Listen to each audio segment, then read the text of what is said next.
Assalamu alaikum. Today, the topic I'm going to cover is the financial instruments and markets. My focus in today's session will be introducing different type of financial instruments and then the markets they are traded on with explicit information about what is the purpose of each, why is that thing happening, and then what is the benefit or aim of these things. Let's start with some basic definitions. Financial instruments are contracts that represent a financial value and create a claim between two parties. Thus, it's a document that says one party agreed to receive the money and the other party has an obligation to pay. So, any instrument that has these two parties where one will receive the money and the other will pay is a financial instrument or a financial security. So one person's right to receive is that person's asset, and another person says, I'm going to pay it, so it's another person's obligation. Thus, a financial instrument also represents this equation where one person's asset is another person's liability.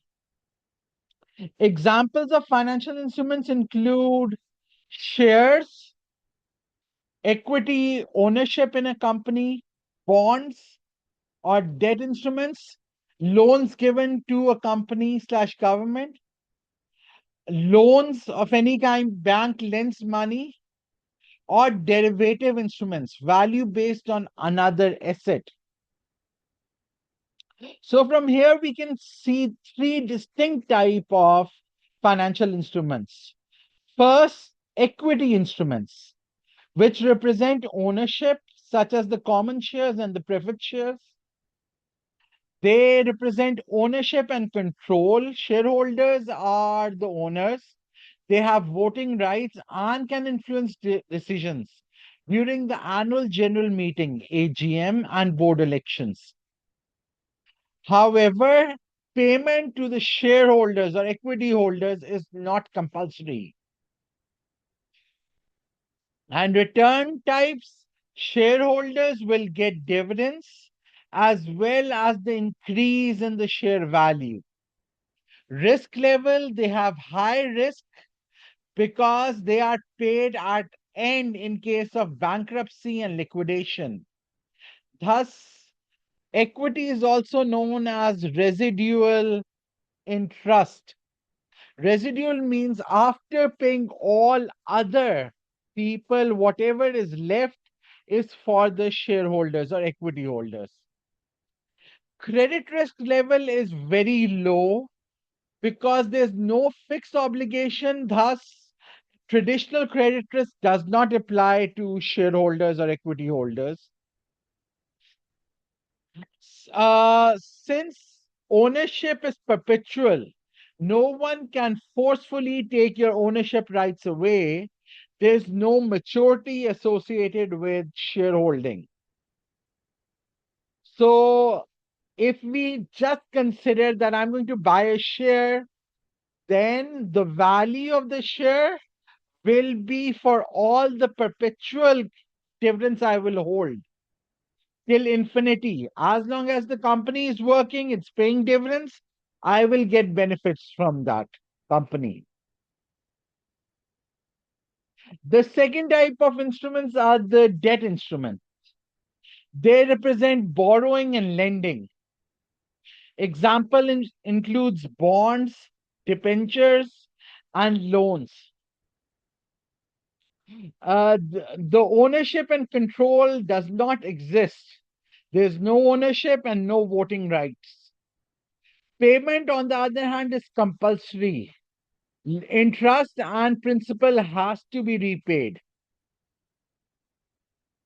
Uh, so the return type is not, the return type is interest and the principal repayment over here.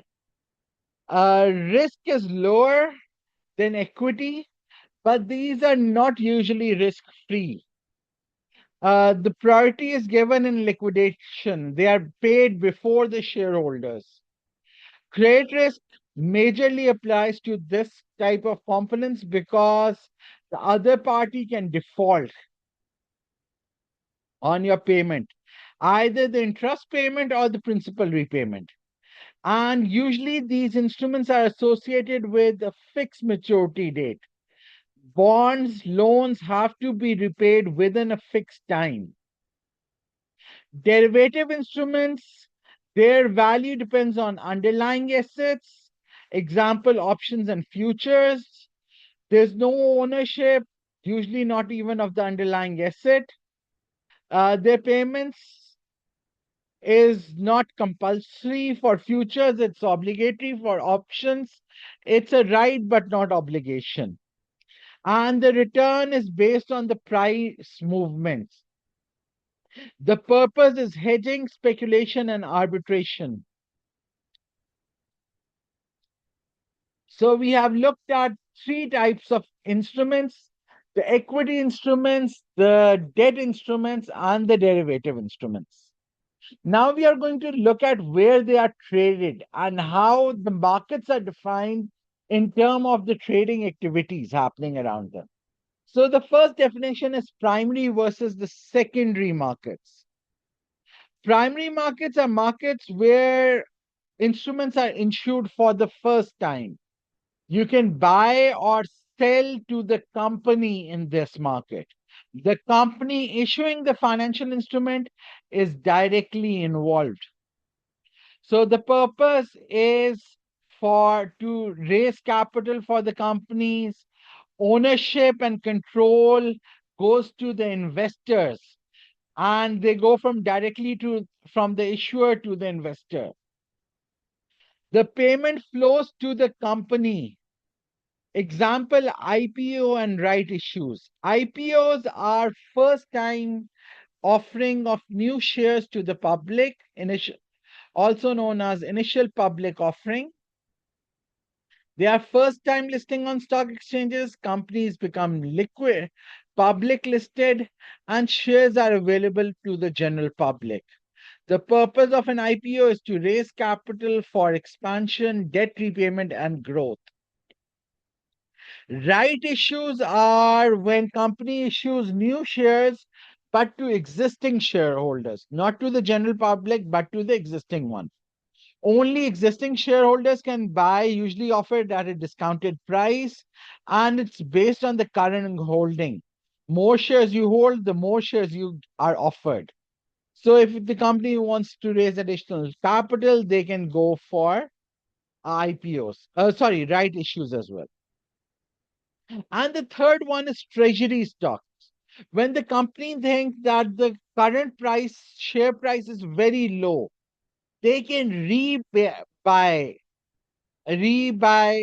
the shares from the stock market. They can purchase their already issued shares from the stock market. Now, when the company rebuys them, these shares voting rights are removed and no dividends are paid to these shares. Outstanding shares therefore decrease.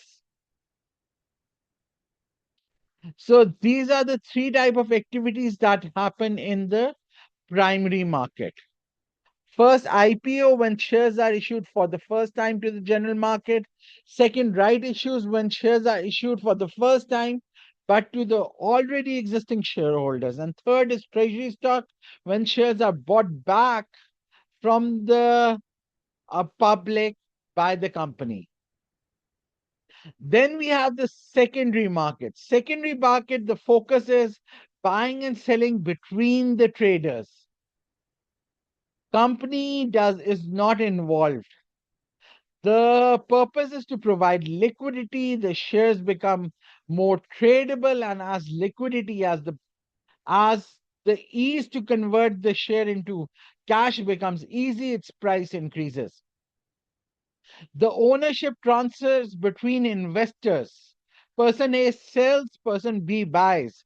Person B becomes the new investor. The money goes from one investor to another. The company is not affected by such trading.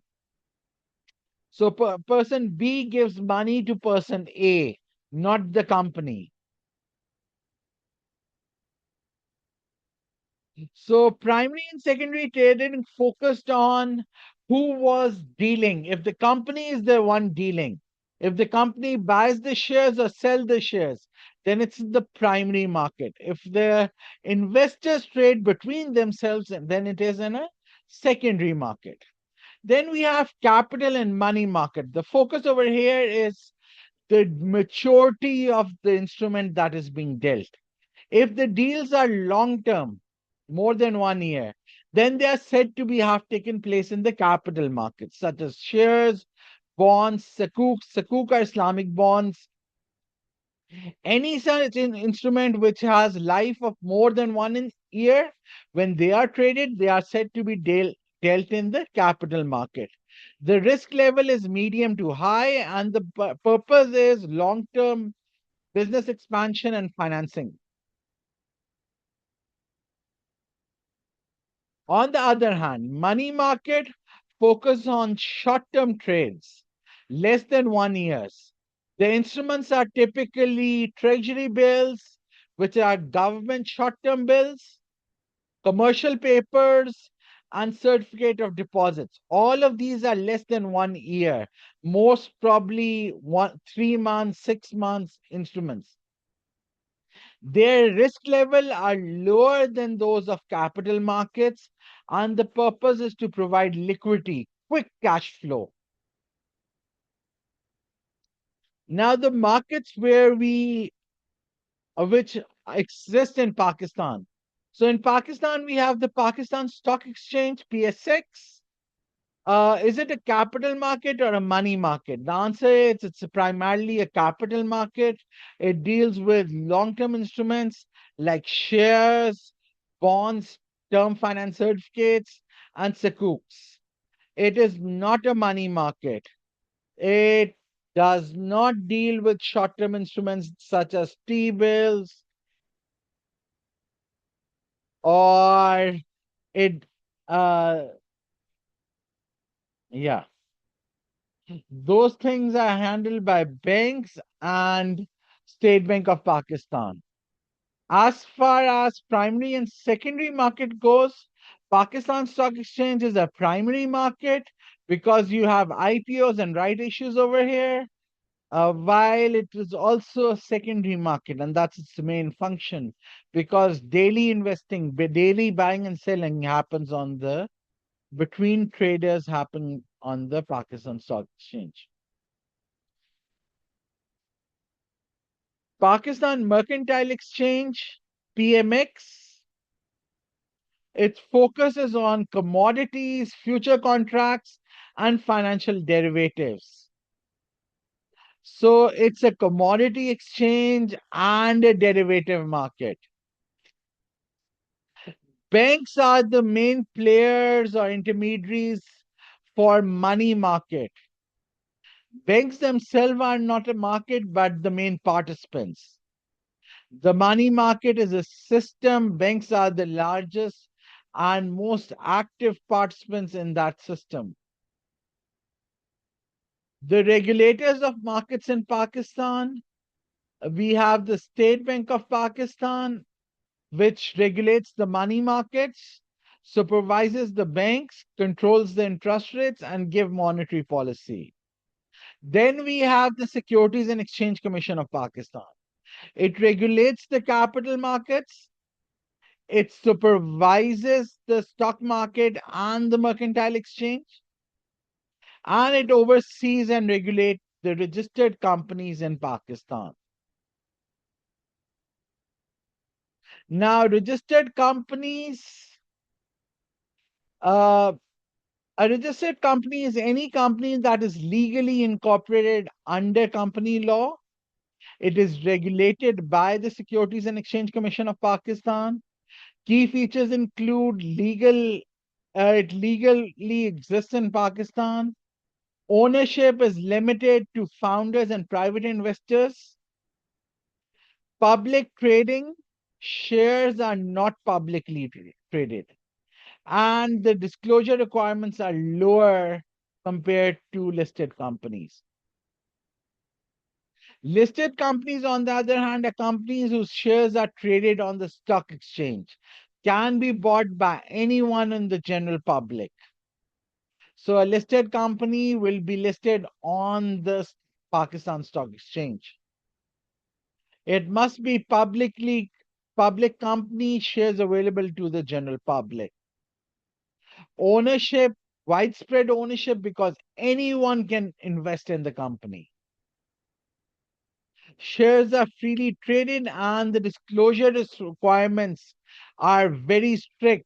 Much more reporting is required by a listed company. They must issue financial reports on quarterly basis.